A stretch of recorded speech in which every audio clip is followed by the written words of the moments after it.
Cuentan que en una noche de luna de sangre, el llanto de un recién nacido interrumpió el silencio.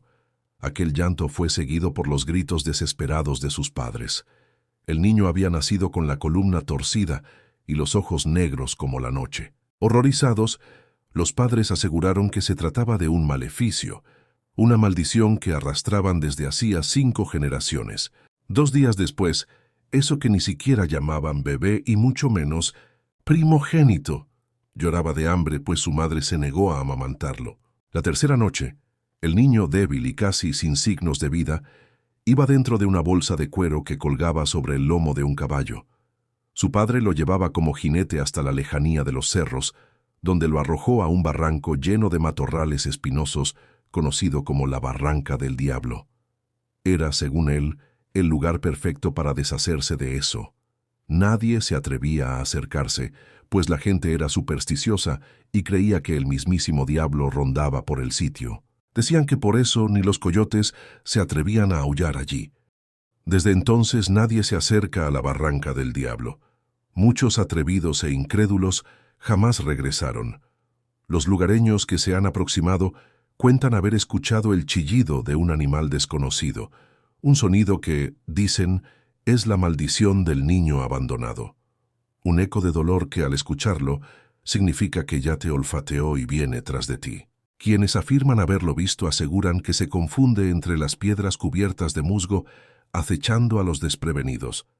Su chillido no es un simple grito, es el lamento de aquel niño condenado, un eco de dolor que viaja por la noche y hiela los huesos de quien lo escucha. Los campistas que se pierden en estas montañas, dicen los abuelos, no se extravían por accidente. Son llevados por él, como si reclamara a los vivos en pago por la vida que le fue negada. Algunos cazadores han encontrado huellas extrañas. No son de hombre ni de animal, sino marcas profundas, como si algo pesado arrastrara cuerpos sin vida. Y los más viejos advierten: cuando el bosque se quede en silencio y escuches un crujido o un chillido lejano, no corras ni respires fuerte, porque ya te ha elegido. Se cuenta también que hubo un anciano que aseguraba haber sido el único en escapar del arrastrado, como él lo llamaba.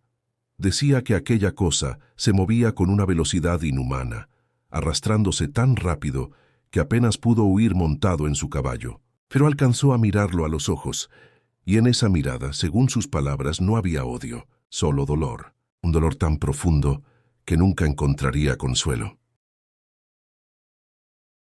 El año pasado mi marido y yo nos mudamos de una casa que rentábamos. La dueña nos la pidió porque tenía que venderla. Nosotros estábamos esperando que nos entregaran nuestra casa de Infonavit, por eso estábamos rentando. Tuvimos que mudarnos a un departamento en el segundo piso, más pequeño que la casa anterior. La renta era más barata y teníamos que seguir rentando hasta tener nuestra casa propia. Somos una familia de 3 integrantes. Mi esposo, yo y nuestra hermosa niña de 4 años. Lo que estoy por contar gira en torno a ella. Nunca nos sentimos cómodos en ese departamento. Al ser mucho más pequeño que la casa anterior, nuestros muebles apenas cabían. Durante los 3 meses que vivimos ahí, parecía que nunca terminamos de desempacar. La sala estaba llena de cajas apiladas hasta el techo, con utensilios de cocina, cuadros, sillas y muchas otras cosas que uno guarda en su hogar. Desde la primera noche que pasamos ahí, mi hija no quiso dormir sola en lo que sería su recámara. Cuando vio su cama acomodada con todos sus juguetes, comenzó a llorar. Pensamos que era porque estaba acostumbrada a su habitación anterior. Pero esa misma noche, despertó llorando, muy asustada. Intentamos calmarla, pero no quería quedarse sola. Esa fue la primera de varias noches iguales. Como padres, siempre buscamos una explicación lógica. Quizá no le gustaba el lugar, no se sentía cómoda o extrañaba su casa anterior. Lo cierto es que a nosotros tampoco nos gustaba. Con el paso de los días todo empeoró. Mi hija lloraba a cualquier hora y se tallaba mucho los ojos. Decía que veía arañas, cucarachas, gusanos, todo tipo de insectos. Incluso señalaba con el dedo dónde estaban y se ponía histérica. Llegó a un punto en el que solo quería estar conmigo, y eso era agotador. Soy ama de casa, y tenía que hacer todo con ella en brazos o sentada a mi lado. Esa situación Nos estresaba demasiado. Mi marido y yo comenzamos a pelear sin razón aparente, algo que nunca nos había pasado en 8 años juntos. Nuestra vida cambió por completo. Los días eran un ciclo de labores domésticas, visitas a pediatras, psicólogos y terapeutas, tratando de entender qué le pasaba a mi hija. Todos coincidían. Estaba sana física y mentalmente. Aún así, los episodios continuaban. Incluso cuando la bañaba conmigo, gritaba y se tapaba los ojos diciendo que no quería ver insectos. Yo sentía que me estaba enfermando de los nervios. Al llegar la tarde, mi esposo volvía del trabajo y en lugar de tranquilizarnos comenzábamos a discutir. Ya no nos soportábamos. Llegamos a los forcejeos y a decirnos cosas horribles. Por las noches, mientras yo lloraba pensando en lo mucho que habíamos cambiado, mi hija despertaba gritando, «¡Malo, malo, no, no, vete!». Una mañana estuve a punto de llamar a mis padres para hablarles del divorcio y contarles lo que vivíamos. En ese momento, mi esposo entró. Molesta, le pregunté por qué había regresado del trabajo. Él respondió, «Ocupo unos papeles, ya nos van a entregar la casa». Después hablamos. Pasaron algunos días y en medio de una discusión decidimos que nos mudaríamos a nuestra nueva casa. Una vez instalados, mi marido se iría a vivir a otro lugar, pues el plan de divorcio seguía. Pero algo cambió.